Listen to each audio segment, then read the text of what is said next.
ग्राम वाणी की interview series क्या हाल विधायक जी में आज हमारे साथ हैं होशंगाबाद जिले के विधानसभा क्षेत्र क्रमांक 137 से विधायक डॉक्टर सीताशरण शर्मा। 5 बार विधायक रह चुके पूर्व विधानसभा अध्यक्ष डॉक्टर शर्मा से ब्रजेश शर्मा ने बात की।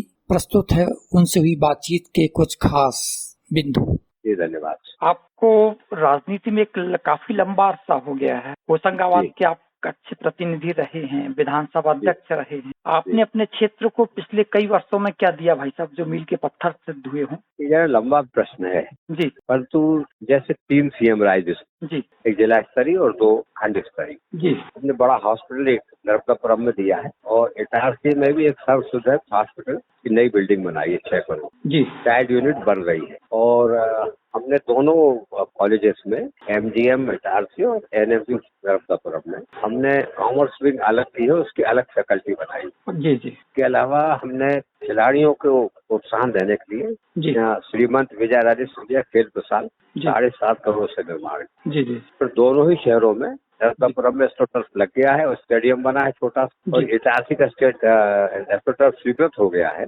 जी, और उसकी अब टेंडर की प्रक्रिया प्रारंभ होने वाली है। हाँ, हाँ, तो दोनों ही शहरों में हमने एस्ट्रोटर्फ दिया है। जी, हम इंडोर गेम्स की फैसिलिटी दोनों ही शहरों में कर रहे हैं। जी, इसके अलावा रसूलिया में ओवरब्रिज हाँ, हाँ, बहुत ही जरूरी, जी, 50 करोड़ की लागत। जी, दोनों शहरों में 5-5 करोड़ के अंडर पास। अच्छा, इटारसी में गरीबी लाइन से और जी, नर्मदापुरम में वालटोली से पुराने बस स्टैंड को जोड़ने वाला। जी, जी, दोनों ही शहरों में बस स्टैंड का विकास, इटारसी में नए बस स्टैंड का निर्माण हाँ, और नर्मदापुरम में बस स्टैंड के विकास के लिए 3 करोड़ रुपया और पुराने बस स्टैंड को डेवलप करने के लिए 2 करोड़ रुपये से काम चालू है। अच्छा, अच्छा, जी, जी, तो चाहे शिक्षा हो, चाहे स्वास्थ्य, जी, चाहे इंफ्रास्ट्रक्चर हो, जी, फिर हमारे क्षेत्र में शहर में या ग्रामीण जितने हाई स्कूल्स थे जी, सबको हमने हायर सेकेंडरी करवा दिया। जी, तो दूर ग्रामीण अच्छा, अच्छा, जैसे मिडिल स्कूल जी, सबको हाई स्कूल करवा दिया। जी, जी, तो ग्रामीण क्षेत्र के बच्चे वहीं पढ़ सकें, जी, इसकी व्यवस्था भी हमने की। तो शिक्षा अच्छा,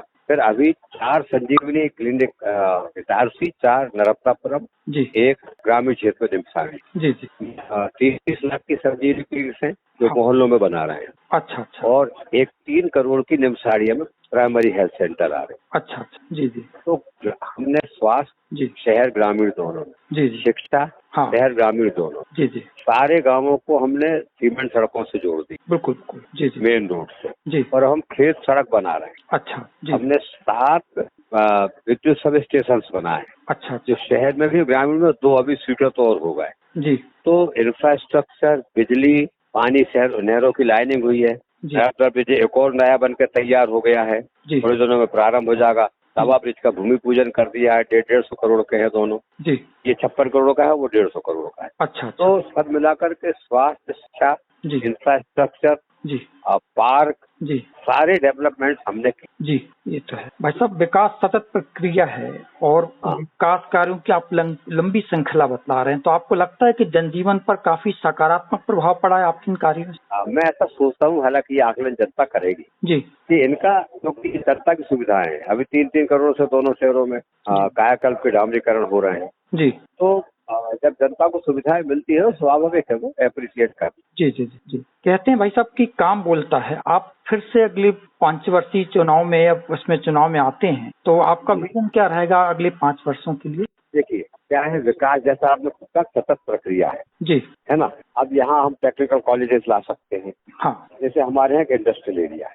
जी, जो अभी लैंड उसकी पहले अलॉट हो गई थी हमारे कार्यकाल में, भूल भाजपा के साथ। जी, जी, और हम उसमें उसमें जो इंडस्ट्रियल डेवलपमेंट कॉर्पोरेशन है उसने हाँ, बहुत बड़ा इंफ्रास्ट्रक्चर डेवलप, जी, जी, वहाँ पे 22 इंडस्ट्रीज जी, आ गई हैं जी, और करीब करीब 50 प्लॉट बिक गए। अच्छा, अच्छा, तो इंडस्ट्रियल ग्रोथ, हाँ, इंडस्ट्रियल ग्रोथ से रोजगार जी, है ना सर, जी, जी, रिसोर्स आएंगे। अभी रामदा जी का प्रदूषण का कार्य प्रारंभ हो गया है। अच्छा, जो अपना मेन होल्स बन रहे हैं जी, जी, उसको पूरा करना, 200 करोड़ की योजना है वो, अच्छा, अच्छा, उसको पूरा करेंगे। जी, और खेत सड़कें बनाएंगे हम ग्रामीण क्षेत्रों में। जी, सीएम राइस बन करके तैयार हो जाएंगे तो बसेस की व्यवस्था करके बच्चों को लाने की व्यवस्था करेंगे। अच्छा, अच्छा, जी, जी, मल्टी स्पेशलिटी हॉस्पिटल नर्मदापुरम में आ रहा है, इटारसी में भी लाएंगे। जी, सब मिला करके जी, और बिजली अभी हम क्षेत्र ग्रामीण क्षेत्र में 10 घंटे देते हैं तीसरी फेज और 24 घंटे देते हैं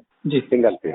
अच्छा। अब आगे उसकी क्योंकि सौर ऊर्जा से बढ़ रही है मध्य प्रदेश सरकार 29,000 मेगावाट अब बना रही है। अच्छा। कांग्रेस के समय में 4,000 मेगावाट पर। अच्छा। तो सौर ऊर्जा के क्षेत्र में बढ़ेंगे तो 24 घंटे 3 फेज भी दे सकेंगे, ऐसा हमें भरोसा है। अच्छा जी जी जी। भाई साहब, कोरोना का दौर लोगों के लिए बड़ा मुश्किल से भरा था। लोगों को उस समय रोजगार की भी जरूरत थी, सहायता तो खैर जरूरत थी ही। ऐसा कुछ काम जो आपके लिए उल्लेखनीय हो या कोरोना के वक्त मुश्किल की घड़ी में आपने मदद की हो? देखिए, हम लोगों ने एक ग्रुप बनाया था, राशन सहायता ग्रुप। अच्छा। उसमें हम हमारी जो टीम थी कार्यकर्ताओं जो रिस्क लेकर के बैठती थी जी। वो वार्डों में जिनके यहाँ खाने को नहीं होता था उनको सूखा राशन देती थी। अच्छा। हम 7-7 दिन जी। दोनों शहरों में देते। अच्छा। ग्रामीण क्षेत्र में समस्या नहीं थी, वहाँ घर पास में होते, जी। थोड़ी आबो हवा भी ठीक, एक दूसरे को जानते हैं साथ। हाँ। और दोनों शहरों में हमने सूखे राशन की व्यवस्था की और दोनों शहरों में रिस्क लेकर के हमारी टीम घूमी। अच्छा। इसके अलावा एक वॉलंटियर्स ग्रुप हमारे नौजवानों ने जोड़ा था जी। जो उन सेंटर्स पे जाता था हाँ। जहाँ पर कि ये कोविड के सेंटर्स होते जी। और वहाँ जाकर के जो आवश्यकता उनको पूरी करता था जी। सामान पहुँचाता था पेशेंट को। हाँ। ये सारा वो रिस्क लेकर के करता। जी। तैयार भोजन भी बनवाते थे हम। अच्छा। इसके अलावा ऑक्सीजन का बैग बनाया था हम। अच्छा। तो जो ऑक्सीजन वाले क्या बोलते हैं मशीन को, वो जो मशीन होती है ऑक्सीजन की। अच्छा, ऑक्सीजन। हाँ जी जी। हाँ, दोनों शहरों में हमने ऑक्सीजन प्लांट भी लगा दिए। अच्छा। अच्छा। इटारसी में भी लगा है हाल में और नर्मदापुरम में भी लगा है। अच्छा। ऑक्सीजन प्लांट है, आगे हमें पाइप से हम अब वार्डों में सप्लाई कर रहे हैं। हेल्थ में हम भूल गए। अच्छा। तो हम लोगों ने ऑक्सीजन के लिए मशीनें बनवाई और उसका एक बैंक बनाया। अच्छा। अच्छा। तो एक तो जहाँ जो कोविड सेंटर थे वहाँ रखी वो, जहाँ हम ऑक्सीजन डायरेक्ट सिलेंडर से नहीं दे सकते। हाँ हाँ। इसके अलावा उसका एक बैंक बनाया तो लोग ले जाते थे जी। और उसके बाद में जब उनके यहाँ जरूरत कोई पेशेंट ठीक हो जाता था तो वापस कर जाता। तो हम दूसरों को दे सकते। जी जी जी, ये तो है। भाई साहब, आपके विधानसभा क्षेत्र में आदिवासी भी हैं, अल्पसंख्यक भी हैं, पिछड़े वर्ग की महिलाएं भी हैं। इनकी स्थिति सुधारने के लिए आपके किस तरह के काम रहे हैं? देखिए, शासन की योजना है। अच्छा। है ना, अल्पसंख्यकों के लिए है जी, उनकी शिक्षा की व्यवस्था, उनको स्कॉलरशिप्स मिलती है। हाँ, हमारा क्षेत्र ट्राइबल नहीं है जी, किंतु दोनों ही शहरों में एक एक वार्ड हमारे ट्राइबल के हैं जी। मोरालेस, चूंकि वो शहर में है तो वो डेवलप्ड है जी। तो शहर की सुविधाएं वो सब उनको भी मिल रही है। अच्छा। महिला सशक्तिकरण के लिए तो आप जानते हैं कि माननीय मुख्यमंत्री जी जन्म से लेके और एजुकेशन शादी तक व्यवस्था कर रहे हैं जी। शासन की योजनाएं ठीक से उन तक पहुंचे, ये हम व्यवस्था कर रहे हैं। जी जी। डॉक्टर साहब, नेशनल क्राइम रिकॉर्ड ब्यूरो की एक रिपोर्ट कहती है कि मध्य प्रदेश में दलितों, अल्पसंख्यकों और आदिवासियों पर काफी घटनाएं बढ़ी हैं। यहाँ तक कि प्रदेश की पहचान पर इसका असर आया है और ये तक कि महिलाओं, बच्चियों पर अपराध के मामले में प्रदेश तीसरे नंबर पर है। आप काफी जिम्मेदार प्रतिनिधि हैं, क्या कहेंगे इस मामले में? मेरे विधानसभा क्षेत्र में नहीं है। हमने लॉ एंड ऑर्डर को ठीक किया है जी और सख्ती से अपराधी तत्वों को दबाया है। जी जी जी जी जी। आपकी जी जी जी। और कुछ कहना चाहेंगे? नहीं, बस धन्यवाद आप। जी जी। भाई साहब, एक प्रश्न और मेरा कि आप काफी सुलझे हुए। ऑक्सीजन कंसंट्रेटर कहलाता है वो जी, जो मशीन थी वो ऑक्सीजन कंसंट्रेटर है। अच्छा अच्छा। इसको हमने बड़ी मात्रा में बुलवाया जी जी जी जी जी। आप काफी अच्छे अनुभवी राजनेता रहे हैं। हर राजनीतिक दल अब नागरिकों को जरूरत से ज्यादा मुफ्त सुविधाएं देने की घोषणा करता है, इसे आप किस तरह से लेते हैं? क्या ये उचित है? ये देखिए, मुफ्त सुविधाओं में फर्क जी, ये कहीं ना कहीं सशक्तिकरण भी कर। अच्छा, तो इसके लिए सुप्रीम कोर्ट में बहस कर रही है। जी जी जी, बिल्कुल बिल्कुल। सुप्रीम कोर्ट भी ये डिसाइड नहीं कर पा रहे हैं हाँ, कौन सी चीज की जरूरत है जो दी जा रही है जी, कौन सी चीजें देना पड़ता है। अच्छा, जैसे कि अभी लाडली बहना, हाँ, आज हमारी बहनें उससे सशक्त हुई है। जी जी जी, उनके बजट सुधरे हैं जी, तो इसलिए ये जो योजनाएं हैं यदि बजट के भीतर हो जी, जो कांग्रेस के लोग जैसे वो मैडम आई थी प्रियंका गांधी, उन्हें मालूम नहीं कितना खर्चा होगा। अच्छा, कितने बच्चे हैं स्कूलों में, उनके तो 5 रुपए महीने और 1500 महीने देंगे हम जी। भाई कितने बच्चे हैं आपने कैलकुलेट किया? हमारे मुख्यमंत्री जब लाडली बहना थी उन्होंने कैलकुलेट किया कि लगभग 1 करोड़ महिलाएं होंगी जी, जी, जी। और इसमें हमको 12,000 करोड़ का बजट लगेगा जी। ये इस तरह से प्रावधान, ये कांग्रेस के लोग जो घोषणा करते थे उन्होंने घोषणा कर दी। उनको मालूम है कितने स्टूडेंट थे जी जी, इनको 500 रुपए देंगे और 1500 रुपए देंगे। अच्छा, तो क्या है, इस तरह से लोग इन योजनाओं का मजाक उड़ा रहे हैं जो कांग्रेस के लोग जी जी जी। वास्तव में जो मुख्यमंत्री जी कर रहे हैं वो बजट देख करके और जरूरत के अनुसार कर जी जी जी। हम तो बच्चों को वैसे ही दे रहे हैं स्कॉलरशिप। हाँ हाँ, ये तो है। भाई साहब, अब चुनाव के वक्त काफी नेता अपनी निष्ठाएं बदल रहे हैं, दल बदल कर।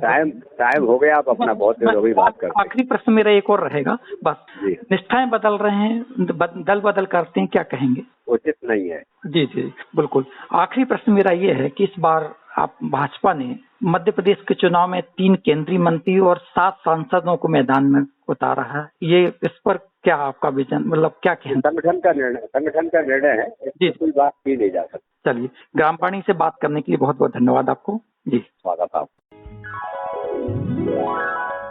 इस कार्यक्रम में प्रस्तुत विचार, वायदे, दावे और तथ्य विशेष व्यक्ति के हैं। इन दावों, तथ्यों और वादों की जिम्मेदारी मोबाइल वाणी या उनकी टीम नहीं लेती। श्रोताओं को सलाह दी जाती है कि निर्णय लेते समय आप अपने विवेक का इस्तेमाल करें।